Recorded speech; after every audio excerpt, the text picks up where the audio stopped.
Kendeloro Faisal, je suis chirurgien dentiste. Je suis chargé de vous lire le DLS 4 et du 25 mai, intitulé La compassion de Dieu. Quand il sortit de la barque, il vit une grande foule et fut ému de compassion pour elle, et il guérit les malades. Matthieu 14, 14.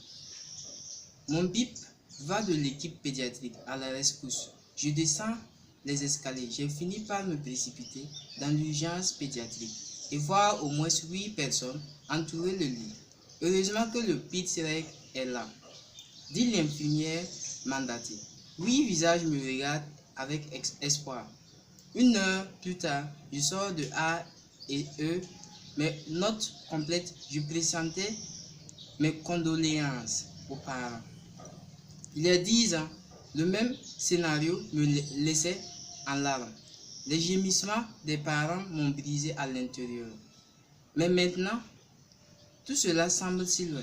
Je me sens de façon inquiétante, intacte. J'ai 5 patients à voir dans la salle. J'ai faim. Et j'avais tout vu auparavant. Comme avons-nous la compassion de chaque patient que nous voyons, surtout quand ils peuvent ne pas nous remercier ou même être opposés à nous? Comment Jésus l'a-t-il fait?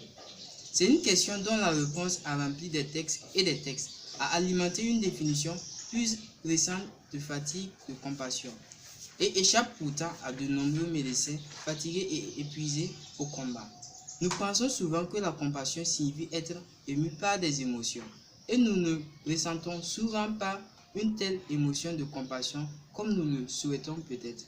Mais ce n'est pas ce qui nous est demandé. En rencontrant Jésus dans les Écritures, nous voyons que sa compassion ne dépend pas d'une réponse positive de la part de ceux qu'il a guéris.